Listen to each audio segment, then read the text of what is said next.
ও মুসলমান, কালিমার আওয়াজ আস্তে করবেন না। কালেমার পতাকা বাংলার আকাশে উঠতেছে, উড়বে, কিন্তু আপনারা কালেমার আওয়াজটা বন্ধ করার কারণে, মুসলমানের কালিমার আওয়াজ আস্তে হওয়ার কারণে বাংলাদেশের মধ্যে রামবামেরা বাংলাদেশের মসজিদে হামলা করতেছে, মুসলমান অ্যাডভোকেটকে হত্যা করলো ইসকন নামক উগ্রবাদী সংগঠনেরা।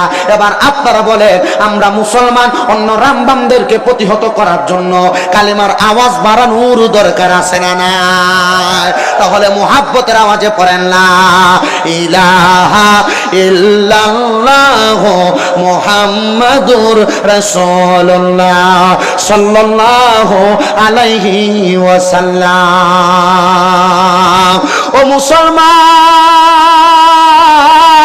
জান্নাতে আপেলটা যখন ইমানদার বান্দার সামনে দিয়া ধরবে, ইমানদার বান্দা কালিমা তৈয়বা পড়বে।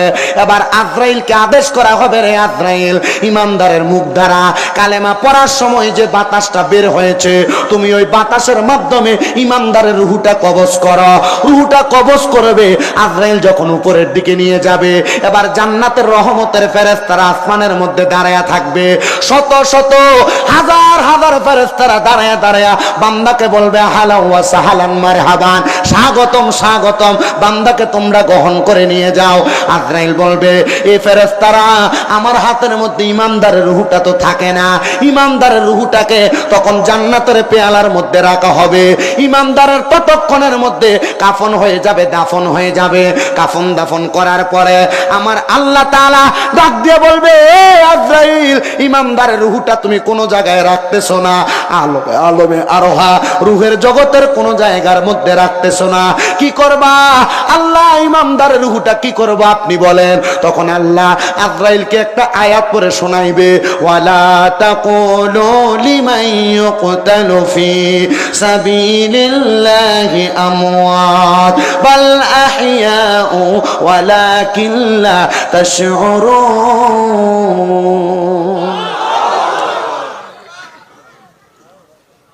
এ কোনাতে যে কোন একজন বুঝছে আয়াতের মানি, জোরে বলছে আল্লাহু আকবার। আল্লাহ তখন ওই আয়াতে কারিমা আজরাইলকে স্মরণ করে দিবেন, ওয়ালা তাকুলু লিমান ইউকতালু ফি সাবিলিল্লাহি আমওয়াত বাল আহইয়াউ ওয়ালাকিন লা তাশউরুন। আল্লাহ বলবে, আজরাইল, যারা ঈমান নিয়ে ইন্তেকাল করেছে, যারা মুমিন হয়ে ইন্তেকাল করেছে, তাদেরকে মৃত বলা যাবে না, মৃত বলা যাবে না। কেন? আল্লাহ বলেন, বাল আহইয়াউন, তারা জিন্দা, ওয়ালাকিন লা তাশউরুন, এদেরকে যারা মৃত বলে ধারণা করে, এরা নির্বোধ, এরা বোকা, এরা বুঝে না। ও মুসলমান, নামাজ পড়া যদি মারা যান, ও মুসলমান, রোজা রাইখা যদি মারা যান, ও মুসলমান, প্রখ্যাত মুমিন হইয়া যদি মারা যান, তাহলে আপনি আসলে মৃত না, এটাকে বলা হয় ইন্তেকাল। আলেম ওলামা আছে, জিজ্ঞাসা করবেন, ইন্তেকাল শব্দের অর্থ মরে যাওয়া না, ইন্তেকাল শব্দের অর্থটা বাবে ইনফিয়ালের ওজনে স্থানান্তরিত হওয়া, জায়গা পরিবর্তন করা।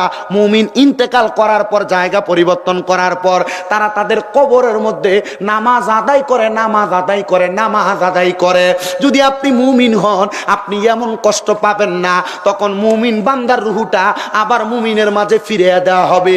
মুসলমান, এমন মুমিন হইতে পেরেছেন কিনা আমি জানি না, এমন একজন সাতটা পাক্কা মুমিনের কথা আমি আপনাদেরকে বলতেছি, শোনেন। ওই মুমিনটার বাড়ি হইল গাজওয়াতুল হিন্দের পাশাপাশি এলাকা। ওই এলাকার মধ্যে মুমিন বান্দাটা বসবাস করতেন। উনি ইমাম গাজ্জালির সন্ধান পাইছিলেন, ইমাম গাজ্জালির। উনি বলতেছে, আমি যখন ইমাম গাজ্জালির সোহবতে ছিলাম, অনেক দিন পর্যন্ত থাকার পরে আমি ইমাম গাজ্জালির কাছে যাইয়া আল্লাহ তাআলার কোরআনটাকে মুখস্থ করেছি। আল্লাহর কোরআন মুখস্থ করে আমি এই সিনার মধ্যে কোরআন ধারণ করেছি। কিন্তু আমি আল্লাহর কোরআনটা ধারণ করার পরে আমাদের এলাকার মধ্যে একটা রুসুম ছিল, কেউ যদি কোরআন তেলাওয়াত করতে পারত, তার কোরআন তেলাওয়াতটা সবাই শুনতো। কিন্তু আমার পেটের মধ্যে একদিন হঠাৎ করে বড় পীড়া দেখা দিয়েছে, বড় ব্যথা দেখা দিয়েছে। আমি আমার পেটের জ্বালা সহ্য করতে পারতেছি না। আমাদের এই এলাকায় সবচাইতে বড় একজন হক্কানি রাব্বানি মাশায়েখে মুমিন বান্দার মাকবার আছে, কবর আছে। আমি চিন্তা করলাম, আমাদের এলাকার কত মানুষ ওনার কাছে যায়, ওনার জিয়ারত করে। আমি চিন্তা করলাম, আমি ওনার মাকবারার কাছে দাঁড়ায়া দাঁড়ায়া জিয়ারত করব এবং কোরআন তেলাওয়াত করব। আল্লাহ তাআলা ওনার মাকবারার পাশে দাঁড়াইয়া কোরআন তেলাওয়াত করার কারণে তুমি আমার পেটের ব্যথা ভালো করে দিবা। সুবহানাল্লাহ। আল্লাহর একজন সাচ্চা মুমিন বান্দা, তো হাফেজে কোরআন, উনি চিন্তা করলেন, আমি নিয়ত করলাম আমার পেটের ব্যথা যেন আল্লাহ ভালো করে দেয়, এই উদ্দেশ্যে আমি ওই আল্লাহর অলির মাকবারার সামনে আমি দাঁড়ায় কোরআন তেলাওয়াত করবো, আল্লাহ যেন আমার পেটের ব্যথা কি করে দেয়। আমরা কথা বলতেছেন না, কি করে দিবে? ওই হাফেজে কোরআন হাঁটতে হাঁটতে ওই আল্লাহ তাআলার বান্দার কবরের সামনে কোরআন তেলাওয়াত করতেছে বড় মধুর সুরে। বান্দা কোরআন তেলাওয়াত করতে করতে বান্দার মনের নিয়ত আল্লাহ পূরণ করেছে। মনে রাখবেন, নিয়াতুল মুমিনিন খায়রুম মিন আমালি, মুমিনের নিয়ত তার আমলের চাইতে উত্তম। আপনি নিয়ত করেছেন হজ করবেন, করতে পারেন নাই, মারা গেছেন, আমল নামায় হজের সওয়াব পাওয়া যাবে। আপনি নিয়ত করেছেন চুরি করবেন, চুরি করেন নাই, মারা গেছেন, আমল নামায় চুরির সওয়াব লেখা হইব। তাহলে নিয়ত করতে কি, নিয়ত করতে কি সাবধান, নিয়তটা ভালো হওয়া লাগবে। ভালো ভালো নিয়ত করবেন। কেন? ভালো ভালো নিয়ত করে যদি আপনি নাও করতে পারেন, আল্লাহ তাআলা এটার উদ্দেশ্যে আপনাকে কি দান করবেন? বলে না, কি দান করবেন? রাত্রবেলা ঘুমানোর সময় নিয়ত করবেন আমি ফজর পড়বো, পড়তে পারেন নাই, মারা গেছেন, শহীদের মরণ। ফজরের পরে নিয়ত করবেন জোহর পড়বো, কাজকর্ম করতে করতে মনে করেন গাড়ি অ্যাক্সিডেন্টে মারা গেছেন, সওয়াবও আছে, শহীদের সওয়াবও পাইলেন, মারা গেলে জান্নাতেও গেলেন। আরো জোরে বললেন না সুবহানাল্লাহ? আল্লাহর কাছে বড় নিয়ত করবেন, আল্লাহ আমি যদি 5 লাখ টাকা পাই, আমি 4 লাখ টাকা আল্লাহর রাস্তায় দান করে দিব। কি বলে, কি বলে, নিয়ত করবেন না? আচ্ছা ঠিক আছে, 5 লাখে 4 লাখ দরকার না, আল্লাহ আমি যদি 5 লাখ টাকার মালিক, আমি 2.5 লাখ টাকা দান করব। না, এটা করে না। আমাদের সমাজের মানুষ লক্ষ লক্ষ কোটি টাকার মালিক, কিন্তু তাদের সম্পদ বেশি। এই সম্পদ এরা মানুষকে দিতে চায় না, দান করতে চায় না। হঠাৎ দেখেন তার বাড়িতে আগুন লাগে, ঘরে আগুন লাগে, দোকানে আগুন লাগে, সব পুড়ে ছাই হয়ে যায়। নির্দিষ্ট পরিমাণ যাকাতও আদায় করে না, আছে না নাই? ধরে বলেন না, আছে না নাই? আবার সিটার জাকাত দেওয়ার লোক আছে, 10টা 5টা লুঙ্গি কিনাই না, মানুষকে দিয়ে জাকাত দেওয়া শেষ। পাতলা পাতলা কাপড় কিনাই না, মানুষকে জাকাত দেয়, এই কাপড় পরলে আবার শরীর দেখা যায়। তো এমন সিটারি করার দরকার আছে? এই কথা বলে না, দরকার আছে? তো গভীর মনোযোগ দেন বাবারাম। ওই হাফেজে কোরআন আল্লাহর ওলির মাকবারার সামনে দাঁড়ায় দাঁড়ায় কবর জিয়ারত করেছে, কোরআন তেলাওয়াত করেছে, সাথে সাথে তার পেটের ব্যথা ভালো হয়ে গেছে। মুসলমান, এবার দ্বিতীয়বার আবার উনি পরের দিন বাড়ির মধ্যে যাওয়ার পর উনার পেটের মধ্যে আরো বেশি ব্যথা হইতেছে। উনি নিয়ত করলেন, আল্লাহ আপনি যদি আমার পেটের ব্যথাটা ভালো করে দেন, আমি ওই মাকবারার সামনে কবরের সামনে দাঁড়ায় দাঁড়ায় কোরআন তেলাওয়াত করব। ওই আল্লাহর বান্দা সকালবেলা আবার ওই আল্লাহর ওলির কবরের সামনে দাঁড়ায় দাঁড়ায়, আল্লাহর ওলির মাকবারের সামনে দাঁড়ায় দাঁড়ায় কোরআন তেলাওয়াত করতেছে। আমার আল্লাহ তাআলা কোরআন তেলাওয়াত করা অবস্থায় এবার ওই আল্লাহর বান্দার পেটের ব্যথাটা ভালো করে দিয়েছে। ও মুসলমান, এবার তৃতীয় দিন রাত্রবেলা আল্লাহর বান্দা কোরআনে হাফেজ যখন ঘুমাইতে যাবে, এমন টাইমে আবার পেটের মধ্যে বড় পীড়া, পেটের মধ্যে বড় ব্যথা উঠেছে।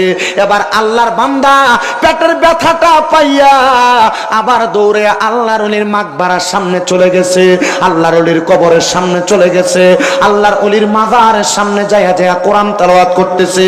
কিন্তু গত 2 দিন আল্লাহর বান্দার হাফেজে কোরআনের পেটের ব্যথা ভালো হয়েছে, কিন্তু আজকে আর পেটের ব্যথা ভালো হয় না। এবার পেটের ব্যথা যত কোরআন তেলাওয়াত করতেছে তত পেটের ব্যথা বাড়তেছে, যত কোরআন তেলাওয়াত করতেছে তত পেটের ব্যথা বাড়তেছে।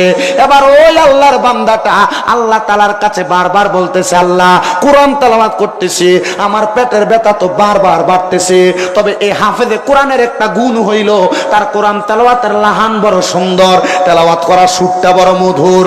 এবার ওই আল্লাহর বান্দাটা রাগান্বিত হইয়া ওই কবরের সামনে দাঁড়াইয়া হাতের মধ্যে একটা লাঠি নিয়া ওই কবরের উপরে ঠাস ঠাস করে 3টা বাড়ি মারছে। 3টা কবরের উপরে 3টা বাড়ি মারার সাথে সাথে এবার আল্লাহর বান্দা রাগান্বিত হইয়া কবরের স্থান থেকে বের হয়ে চলে যাচ্ছে। এমন টাইমে আল্লাহর বান্দার সামনে ছিঁড়া পারা জামা কাপড় পইরা একজন পাগল ব্যক্তি ডাক দিয়া বলতেছে, এ কোরআনে হাফেজ রাগান্বিত হইয়া কেন চইলা যাও? এবার আল্লাহর বান্দা কোরআনে হাফেজ বলতেছে, আপনি আমার সামনে দাঁড়াইবেন না পাগল মানুষ, আপনি কেন আমারে প্রশ্ন করেন? যান এখান থেকে, আমি আপনার আপনার সঙ্গে কোনো কথা বলতে চাই না। কারণ কি? বলে আমার পেটের মধ্যে বড় ব্যথা। আমি আল্লাহর ওলির কবরের সামনে গিয়েছিলাম জিয়ারত করার জন্য। গত 2 দিন পেটের ব্যথা ভালো হয়েছে, কিন্তু আজকে আমার পেটের ব্যথার ভালো হইতেছে না। আমার সামনে থেকে যান, নচেত আমি যেই বেত দিয়া ওই আল্লাহর ওলির কবরে আঘাত করেছি, এখন আমি ওই বেত দিয়ে আপনার পিঠে আঘাত করব। ওই পাগল ব্যক্তিটা ডাক দিয়া বলে, এই হাফেজে কোরআন, রাগান্বিত হইবা না, তুমি যদি বলো আমি তোমার পেটের ব্যথাটা ভালো করাইয়া দিতে পারি। ওই হাফেজে কোরআন বলে, পাগল মানুষ কি বলে? পাগল মানুষ অনেক সময় কোনো কথা বলে লাইগা যায়। পাগলরা অনেক মাঝে মাঝে কিছু কথা বলে লাইগা যায় না? লাগে না? লাগে না?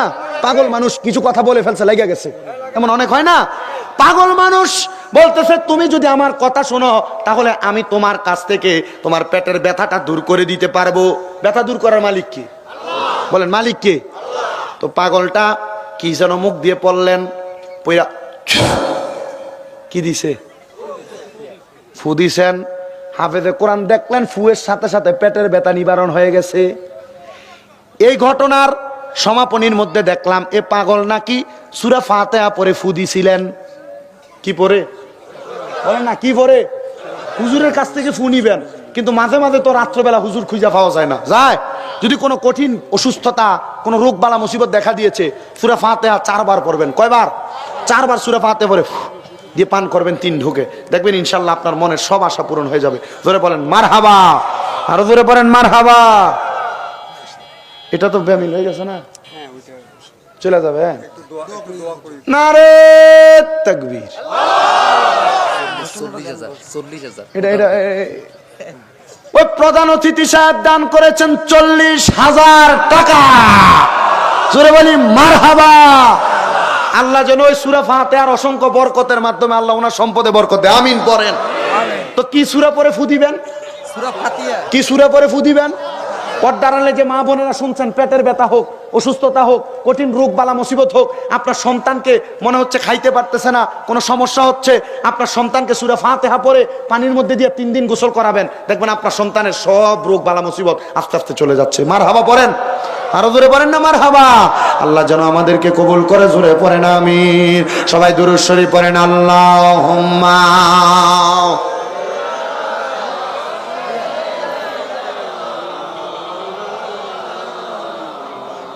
ওয়ালা আলি সাইয়্যিদিনা। নবীজি আপনার ভালোবাসায় জীবনের গুনাহ ঝরে যায়। নবীজি আপনার ভালোবাসায় ওয়াইসাল করনি জুব্বা পায়। আল্লাহুম্মা সাল্লি আলা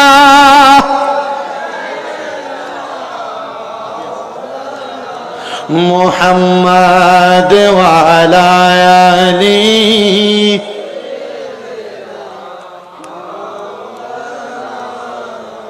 ওই পাগল ব্যক্তি কি যেন ফইরা ফু দিল। এবার ওই হাফেজে কোরআনের পেটের পীড়া ব্যথা যখন ভালো হয়ে গেছে, হাফেজে কোরআন ডাক দিয়ে কয়, পাগল কি পইরা ফু দিছ? আমার পেটের ব্যথাটা ভালো হয়ে গেল, তুমি একবার কি আমারে বলতে পারবা নাকি? এবার ওই পাগল বলে, না না না, আমি তোমার ওই কারণটা বলবো না। বলে কারণ কি? বলে তোমার গতকালকে পেটের ব্যথা ভালো হয়েছিল, তুমি এটার কারণ জানছো কোরআন তেলাওয়াত। এর আগেও ভালো হয়েছিল, তুমি জানছো কোরআন তেলাওয়াত। এ পাগলা, এ হাফেজে কোরআন, গতকাল এখন যে আসার সময় কবরের উপর 3টা বাড়ি দিছো? বলে হ্যাঁ। বলে এই 3টা বাড়ি যে দিলা, এই 3টা বাড়ি কি তুমি দেখছো? বলে দেখতে চাও? বলে হ্যাঁ। বলে 3টা বাড়ি। ওই পাগলটা হাফেজে কোরআনকে পিঠটা উপরের কাপড়টা তোলা দিয়া বলতেছে, দেখো 3টা দাগ আমার পিঠে দেখা যায় কিনা। হাফেজে কোরআন অবাক হয়ে গেছে, কবরে বাড়ি দিলাম, আপনার পিঠে দাগ আসতো করতে গিয়ে। মারহাবা পড়েন। আপনার পিঠে দাগ আসতো কোথা থেকে? হুজ্জাতুল্লাহিল আলামিন কিতাবের মধ্যে ঘটনাটা উল্লেখ করাম। ওই ছেলেটা কোরআনে হাফেজ, একটা লাফ দিয়ে ওই পাগলটার পায়ের মধ্যে জড়ায়া ধরছে, যারা বলতেছে, হুজুর আপনি কি সেই ব্যক্তি যার কবরের উপর আমি বাড়ি দিয়েছি? আরে আপনি যদি হন, আপনি না আপনার কবরে থাকার কথা, আপনি কেন এইভাবে ঘুরেন? মনে রাখবেন, আল্লাহর মুমিন বান্দারা, নেককার বান্দারা এলাকার আশেপাশে যখন কোনো ভালো ভালো কাজ হয় তখন ঘুরে বেড়ায়, যখন কোরআন তেলাওয়াত হয়, যখন ভালো ভালো দুরূদ শরীফের দোয়ার কাজ হয়, তখন আল্লাহ তাআলা ওই নেককার বান্দাদের রূহকে ছেড়ে দেয়। এবার হাফেজে কোরআন বলে, হুজুর তাহলে আপনি আমাকে বলেন, আপনার পিঠের মধ্যে যে আমি বাড়ি দিলাম, গত 2 দিন কোরআন পড়ার কারণে আমার পেটের ব্যথা ভালো হয়ে গেল, আজকে পড়লাম আমার পেটের ব্যথা ভালো কেন? আমি রাগান্বিত হয়ে আপনার কবরের উপর আঘাত করেছি। যদি আমার পেটের ব্যথা ভালো হয়ে যাইতো আমি তো আপনার আঘাত করতাম না। উনি বলেন, এ পাগলা হাফেজে কোরআন মানুষ, শোনো, আমি কেন তোমাকে উত্তরটা দিতেছি, একটু মনোযোগ দিয়া শুনবা। গত 2 দিন তুমি যে কোরআন তেলাওয়াত করেছো, তোমার তেলাওয়াতটা আমার কাছে বড় ভালো লেগেছে, বড় মধুর লেগেছে, বড় সুন্দর লেগেছে। এজন্য আমি আমার আল্লাহকে বলেছি, আল্লাহ, সে যে তা আমার কবরের পাশে দাঁড়ায় কোরআন পড়ছে, তুমি তার পেটের ব্যথা ভালো করে দাও। আল্লাহ ব্যথা ভালো করে দিয়েছে।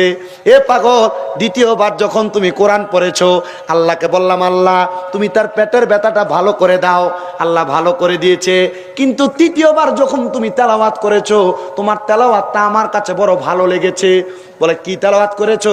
বলে, তুমি কোরআনুল কারীমের সূরা ইয়াসিন তেলাওয়াত করেছিলা, তোমার তেলাওয়াতটা তো মধুর লেগেছে।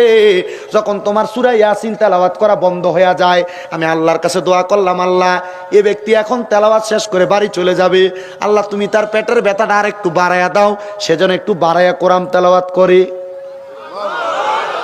আল্লাহ আমার দোয়া কবুল করে ফেলেছে। ও মুসলমান, হক্কানি রব্বানি মুমিন বান্দা যারা, নেককার বান্দা যারা, এদের সাথে বেয়াদবি করবেন না, এদের ব্যাপারে কোনো বাজে মন্তব্য করবেন না, কারণ এরা আল্লাহর কাছে কোনো দোয়া করলে আল্লাহর সাথে সাথে এদের দোয়া কবুল করে ফেলে। বুঝতে পারছেন? দাড়ি পাকা বয়স্ক মুরব্বী এলাকায় আছে, এদের সাথে বেয়াদবি করবেন না, মা বাবার সাথে বেয়াদবি করবেন না, এলাকার বয়স্ক মানুষদের সাথে বেয়াদবি করবেন না। কেন? কারণ এরা যখন হাত তুলে দোয়া করে এদের দোয়া আল্লাহ কবুল করে ফেলে। এজন্য বয়স্কদের সাথে, মুরব্বীদের সাথে বেয়াদবি করতে সাবধান।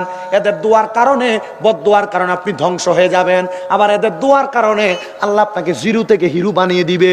ও মুসলমান, এবার ওই ছেলে বলতেছে, তাহলে কেন আমি তো আবার তেলাওয়াত করলাম, আবার কেন পেটের ব্যথা বাড়লো? উনি বলেন, আবার যখন তুমি সূরা আর রহমান তেলাওয়াত করেছো, আমি বললাম, আল্লাহ আর রহমান তেলাওয়াত করেছে, এখন তো তার তেলাওয়াত শেষ হয়ে যাবে, আল্লাহ তুমি তার পেটের ব্যথাটা আরেকটু বাড়াইয়া দাও। আল্লাহ আমার দোয়া কবুল করে তোমার পেটের ব্যথা বাড়িয়ে দিয়েছে। এ বান্দা, তুমি পেটের ব্যথা ভালো করার জন্য আমার কবরের সামনে দাঁড়ায়া দাঁড়ায়া সূরা ওয়াকিয়া তেলাওয়াত করেছো? বলে, হ্যাঁ। এ বান্দা, আমি আমার আল্লাহকে বললাম, আল্লাহটা আরো বাড়াইয়া দাও। আমার আল্লাহ আরো বাড়াইয়া দিছে। তুমি ওই সময় রাগান্বিত হইয়া হাতের মধ্যে ব্যাটটা নিয়া আমার কবরের উপরে 3টা বাড়ি মারছ। দেখো আমার পিঠের উপরে 3টা বাড়ির দাগ লাইগা গেছে। হাফেজে কোরআন বলে, ওয়াল্লাহি বিল্লাহি তাল্লাহ, আমি ওই দিন থেকে আর কোনোদিন কোনো কবরে আঘাত করব দূরের কথা, আমি কবরগুলাকে সুন্দর করে রাখার চেষ্টা করেছি, কবরগুলার উপরে কোনো পাতাও পড়তে দেই নাই, কবরগুলাকে আমি পরিষ্কার করে রেখেছি। আর ওই আল্লাহর ওলিটার দিকে আমি তাকায় তাকায় শিক্ষা গ্রহণ করলাম। যারা আল্লাহর নেককার বান্দা, মুমিন বান্দা, সলে বান্দা, তারা মরে না, তারা মানুষের মাঝে ঘুরে বেড়ায়, তারা মানুষের কর্মকাণ্ডগুলা দেখে বেড়ায়। ও সন্তান, তোমার মা বাবা তোমার লাখ লাখ টাকা সম্পদ দিয়ে গেছে, কিন্তু তুমি তোমার মা বাবার সম্পদগুলার উপরে নাচানাচি করতেছ, ডিজে পার্টির কনসার্ট করতেছ, ছেলের মুসলমানিতে গান বাজনা করতেছ। এরা যখন দুনিয়াতে এমন অবস্থা দেখে, এরা কবরে যায় দেখে এদের কবরে আযাব দেওয়া হইতেছে। আপনি আপনার সন্তানকে, আপনার ছেলে মেয়েকে ভালো ভালো সম্পদ দিয়ে যাবেন, এরা যদি এই সম্পদকে বাজে ভাবে ব্যয় করে, তাহলে আপনাকে কবরে এটার জন্য কঠিন শাস্তি দেওয়া হবে, যন্ত্রণাদায়ক শাস্তি দেওয়া হবে। একটু মনোযোগ দিয়ে আমার একটা বয়ান শুনবেন আপনারা। মুসা নবীর জামানায় একজন আল্লাহর বান্দা দুনিয়ার জমিনের ভিতরে তার সন্তানদেরকে ভালোভাবে রাখতে পারে নাই, কিন্তু সে নামাজি ছিল, ভালো মানুষ ছিল, আল্লাহর বড় ইবাদত করত, কিন্তু সে তার সন্তানদেরকে ভালোভাবে মানুষ করতে পারে নাই। আল্লাহর বান্দা যখন ইন্তেকাল করলেন, মুসা নবী বলেন, আমি তাকায়া দেখলাম, যখন তার কবরের সামনে দিয়ে যাইতেছি, তার কবরের মধ্যে আমি নজর করে দেখলাম, আল্লাহ নবীদেরকে সে ক্ষমতা দিয়েছেন, আমি তার কবরে নজর করে দেখলাম, তার নাভি থেকে পায়ের পাতা পর্যন্ত আগুন ধাউ ধাউ করে জ্বলতেছে, আর তার নাভি থেকে মাথার তালু পর্যন্ত বড় সুন্দর দেখা যাচ্ছে। আমি আবার কবরের সামনে দাঁড়ায়া আমি 2 রাকাত নামাজ আদায় করলাম, আর আল্লাহর কাছে মুরাকাবা করলাম, আল্লাহ এমন কোন মানুষ তো আমি আমার জীবনে দেখি নাই। ও আল্লাহ, তার কবরের মধ্যে এমন আযাব কেন? অর্ধেক শরীর আগুনে জ্বলতেছে, অর্ধেক শরীর ভালো দেখা যায়। আল্লাহর পক্ষ থেকে আওয়াজ আসছে, তার একটা বদকার মেয়ে আছে ঘরের মধ্যে, যে মেয়েটার কারণে তার কবরের মধ্যে এমন আযাব। ও পর্দার অন্তরালের মা বোনেরা, আপনারা যে বেপর্দা ঘুরে বেড়ান, আপনারা যে পুরুষদের সঙ্গে হাঁটেন, পুরুষদের সঙ্গে কথা বলেন, পুরুষদের সঙ্গে অবৈধ সম্পর্ক রাখেন, এটার কারণে আপনার কবরের মধ্যে কঠিন আযাব হবে, আপনার মা বাবার কবরে আযাব হবে। সাবধান, এমন পুরুষদের সঙ্গে অবৈধভাবে চলাফেরা করবেন না, বেপর্দা চলবেন না। কিন্তু আবার বেপর্দা না করে কি করবে? আপনারা তো বেড়া মানুষ, নিজে কর্ম করেন না, বেডিরি দিয়ে ইন্ডাস্ট্রিতে কাজ করান। কথা বলেন না কেন?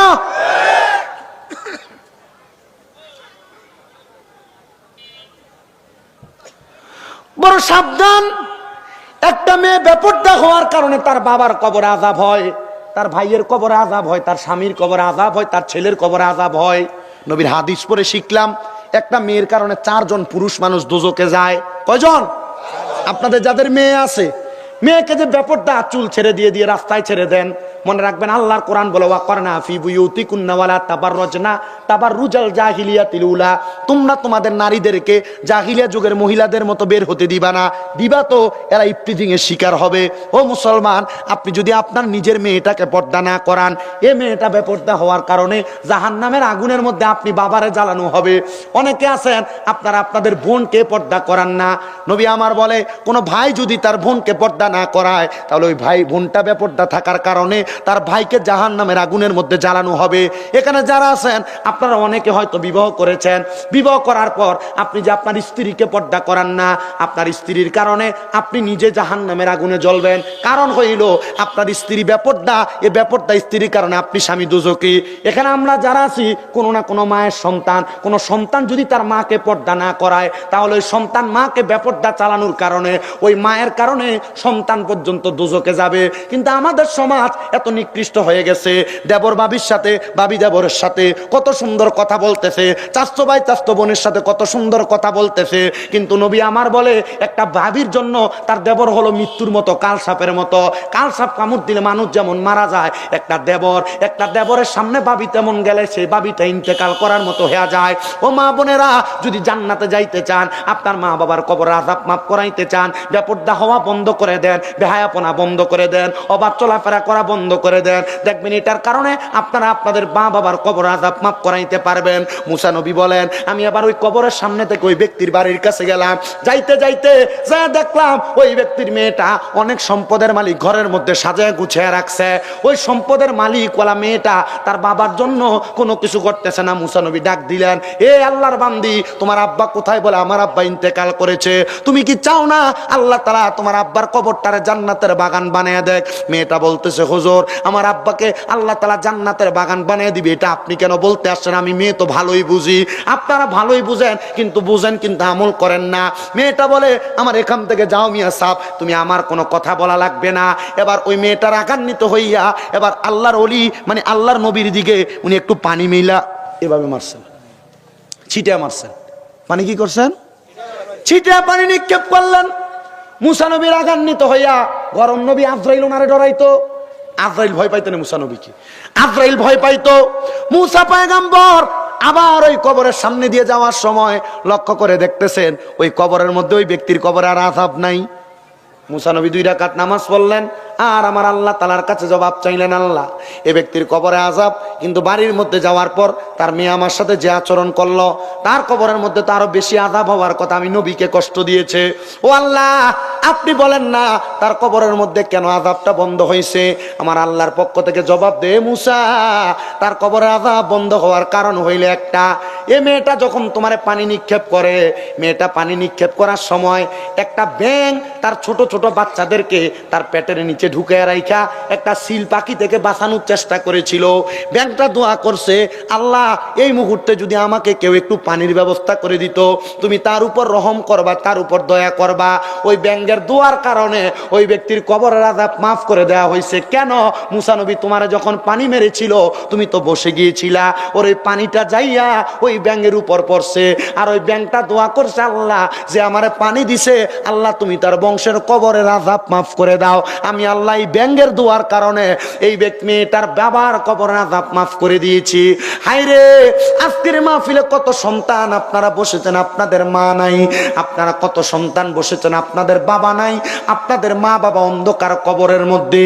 সন্তান একবার চিন্তা করে দেখেন, আপনার মা যে কবরের মধ্যে আছে, আপনার বাবা যে কবরের মধ্যে আছে, আপনি আপনার মা বাবার কবরের আযাবের কত চিন্তা করলেন না, জান্নাতের কত চিন্তা করলেন না, মা বাবা কবরে কেমন আছে একবার চিন্তা করলেন না। পর্দার অন্তরালের মধ্যে অনেক মা বোনেরা মাঝে মাঝে বিছানার মধ্যে বালিশে মাথা লাগাইলে কান্না করে। যদি প্রশ্ন করেন, ও মা বোনেরা কেন কান্না করেন, কারণটা কি? ওনারা জবাব দিবে, হুজুর আমার মা আমারে বড় কষ্ট করে মানুষ করেছে। ছেলেরা অনেকে মা বাবার জন্য মাঝে মাঝে কান্না করে, হুজুর আমার মা বাবা বড় কষ্ট করে আমাকে মানুষ করেছে। ঘরের মধ্যে ভালো রান্না করলে মা ভালো রান্না করা খাবারটা খাইতেন না। আমার মা জননী ওই রান্না করা খাবারগুলা দুনিয়ার জমিনের মধ্যে ওই রান্না করা খাবারগুলা তুমি সন্তানকে খাওয়াইতো।